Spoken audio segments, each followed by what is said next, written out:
Vanessa Trump opened a letter on February 12, 2018, containing white powder that would force her to face what she had spent 13 years avoiding. Her husband had abandoned her emotionally years before, buried himself in his father's political machinery, and left her alone in a marriage that had become a beautiful, suffocating cage. The powder triggered violent coughing and nausea that rushed her to a hospital where she spent 2 weeks on Cipro, contemplating whether she would see her children again, but the real poison had been circulating through her marriage far longer, a slow, invisible toxin of distance and resentment and deliberate cruelty disguised as political necessity.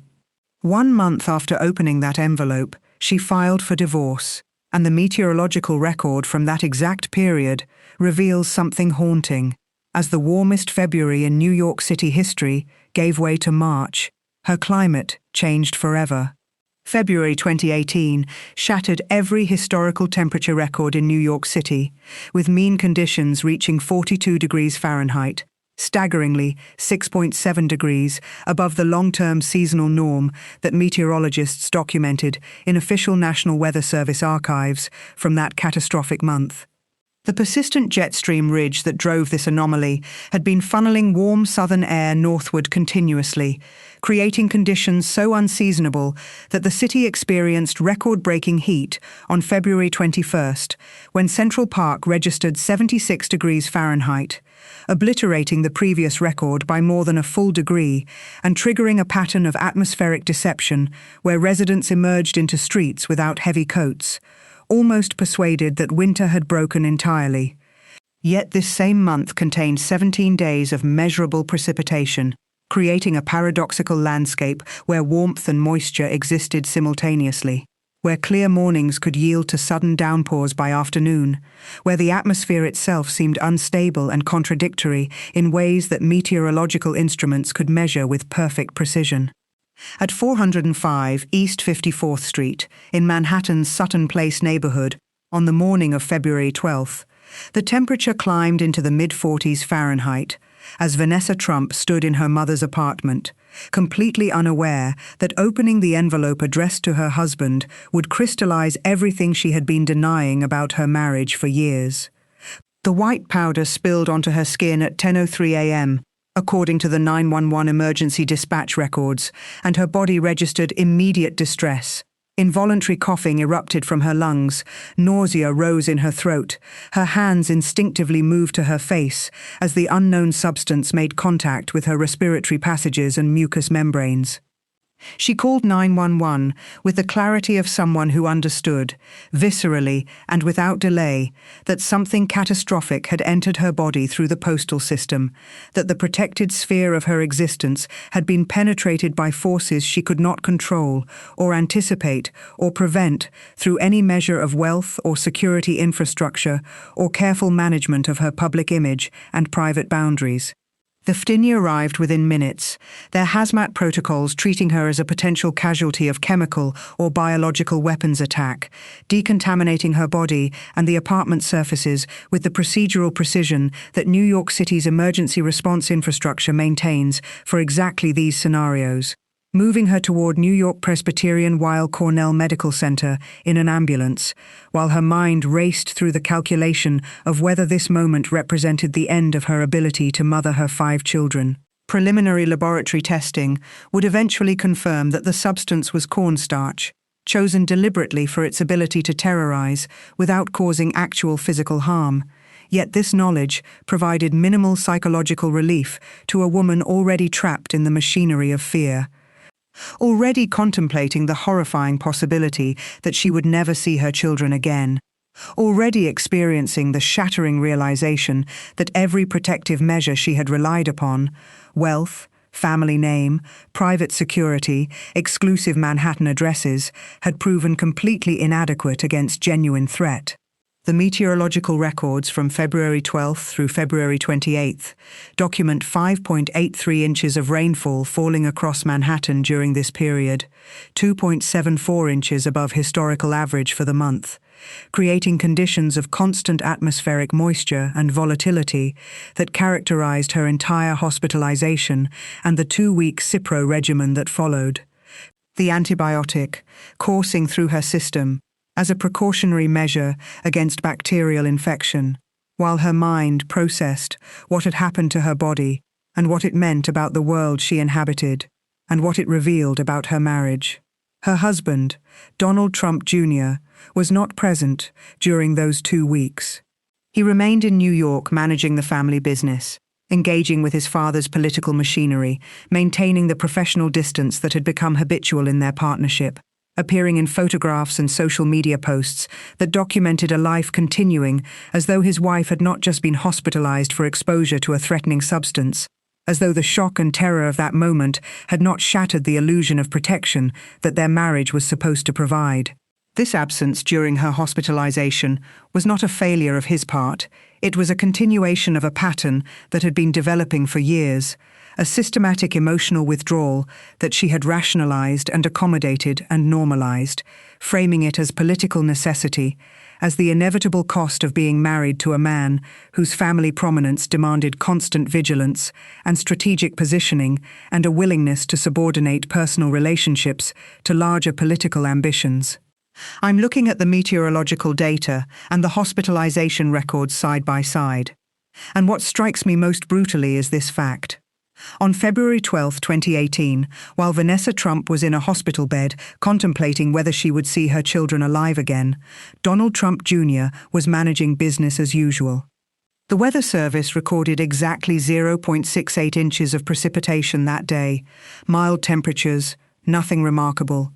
But inside that hospital, a woman was confronting the reality that her husband's absence during the worst moment of her life was not an aberration. It was the marriage itself.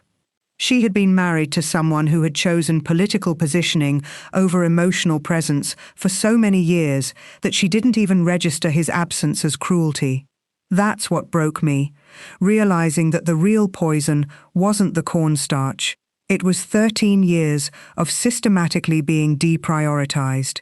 The federal investigation that followed moved with the efficient precision that FBI procedures maintain, agents eventually identifying Daniel Frisiello, a 24-year-old from Beverly, Massachusetts, as the perpetrator of a deliberate campaign of intimidation targeting multiple prominent figures, including Vanessa Trump, law professor Mikhail Dorber, and Senator Debbie Stabenow, among others whom he perceived as embodying ideologies he opposed.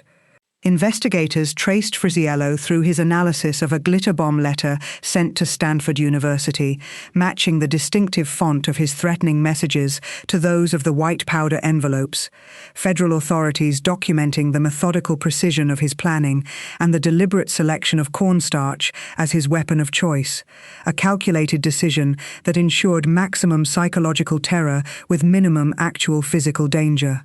He was arrested on March 1, 2018, taken into custody just before 8 a.m. while heading to work, facing 5 counts of mailing threatening communications and false information and hoaxes, federal charges carrying significant sentencing consequences, the criminal justice system beginning its slow machinery of accountability for someone who had weaponized the postal system against a private citizen.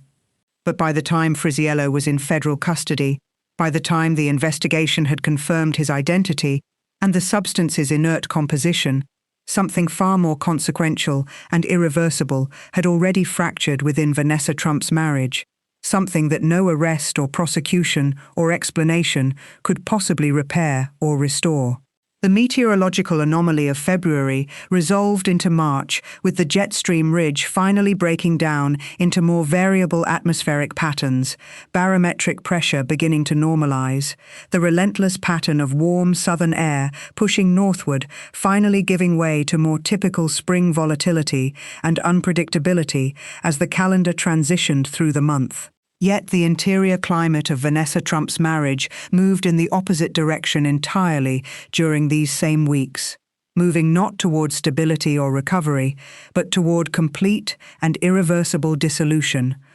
The accumulated pressures and strains and systematic emotional distance that had characterized 13 years of partnership, finally crystallizing into the absolute certainty that continuation was impossible, that preservation was futile, that the only viable path forward required complete separation and legal formalization of what had already become emotionally true. The visible weather continued its cycles with absolute indifference to human suffering, spring beginning its slow arrival as temperatures began their gradual climb towards seasonal norms. Yet the emotional terrain that Vanessa Trump inhabited during these same weeks moved through a landscape of unprecedented clarity and devastating recognition. The crisis that the white powder incident had triggered, forcing her to confront truths about her marriage that she had been able to avoid or rationalize or accommodate for years, when the daily structures of family life and parenting and public image maintenance had demanded that she simply continue without questioning. The marriage that had begun in 2005, when she had been introduced to Donald Trump Jr. at a fashion show by his father, had deteriorated across 13 years in patterns that were both obvious and completely obscured by the sheer weight of daily responsibility and the pressure to maintain. Appearances and the overwhelming demands of raising 5 children, while her husband increasingly disappeared into political and business pursuits that demanded his attention and allegiance in ways that left no genuine emotional resource for marriage, for intimacy, for presence with his partner.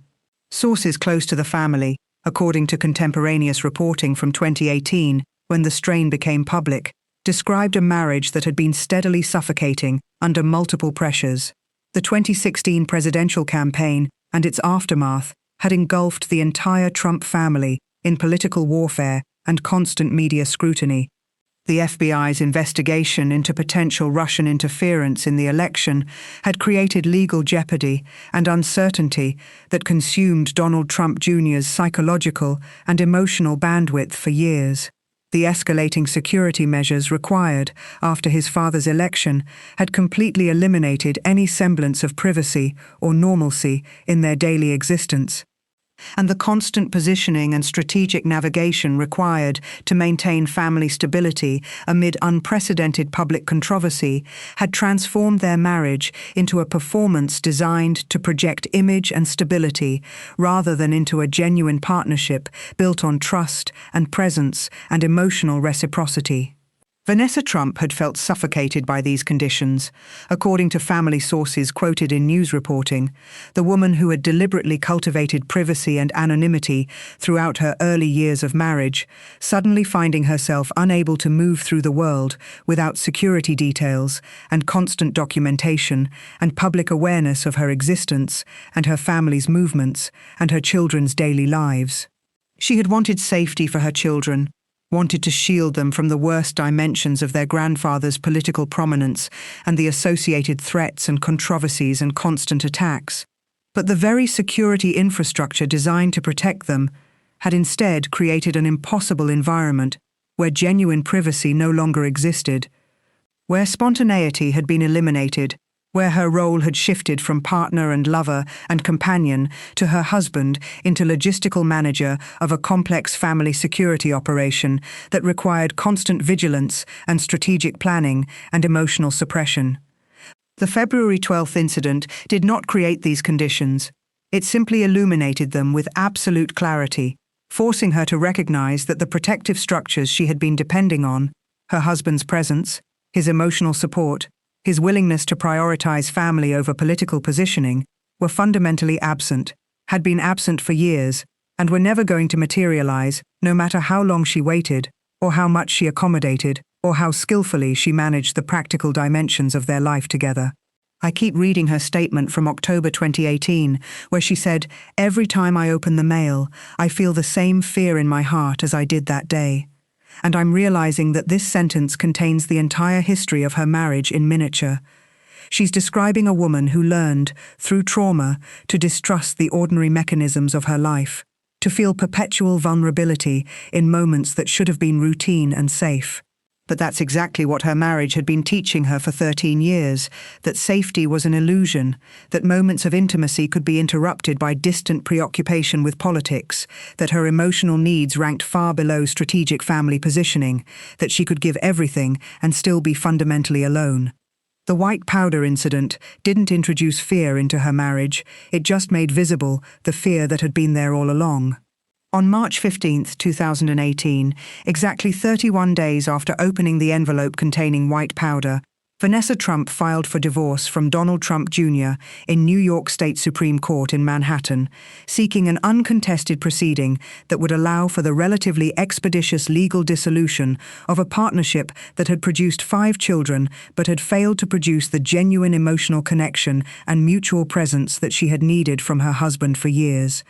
that she had asked for repeatedly, according to sources close to the family, that she had adjusted her own needs to accommodate again and again until the white powder incident had forced her to finally recognize that accommodation was not producing the reciprocity she deserved. The joint statement released by both parties to media outlets attempted to frame the dissolution with dignity and civility, reading, "After 12 years of marriage, we have decided to go our separate ways. We will always have tremendous respect for each other and our families. We have 5 beautiful children together, and they remain our top priority.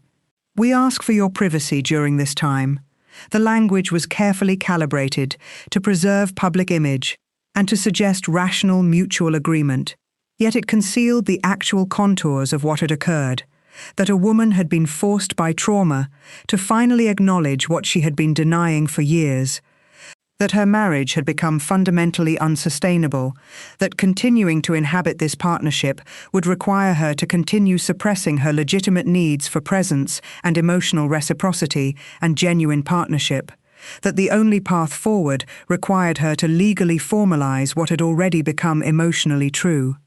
The cruelty of her marriage had not consisted of dramatic infidelity or overt verbal abuse or spectacular conflict. It had consisted instead of something far more insidious and damaging, the systematic deprioritization of her emotional needs, the gradual erosion of genuine intimacy through consistent distance and preoccupation with matters external to their partnership. The tacit message, repeated across 13 years through 1,000 small moments of absence and distraction, that her needs ranked below his political positioning, that her loneliness was an acceptable cost of being married to a man whose family prominence demanded that he subordinate personal relationships to larger strategic ambitions. She had accommodated this dynamic for years because the alternative, confronting the reality that her marriage was fundamentally broken, seemed impossible, seemed like an admission of failure in a context where failure was not permitted, seemed like an act of betrayal against the children whose welfare depended on maintaining the appearance of family stability and coherence. But the white powder incident had destroyed the possibility of continued accommodation, had forced her to recognize that the securities she had been depending on, that presence, emotional reciprocity, genuine partnership, were never going to materialize, that waiting longer or accommodating more or adjusting her expectations further would not produce the transformation she had been hoping for, that the only viable path forward required her to acknowledge that her marriage had already ended emotionally, and to formalize that ending legally.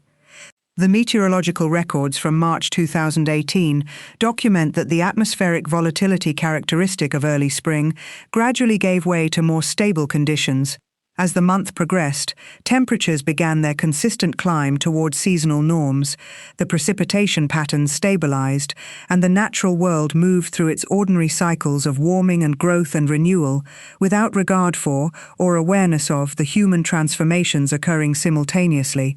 Yet the personal climate of Vanessa Trump's existence had undergone a permanent transformation that no seasonal change could ameliorate or repair, had shifted into a completely different configuration that would persist for the remainder of her life, had reorganized the entire structure of her daily existence around a new reality where she inhabited separate spaces from her husband, where co-parenting required negotiation rather than collaboration, where the 5 children whose welfare had been cited as mutual priority would grow through childhood and adolescence, with parents inhabiting fundamentally different residences and emotional spheres and life trajectories.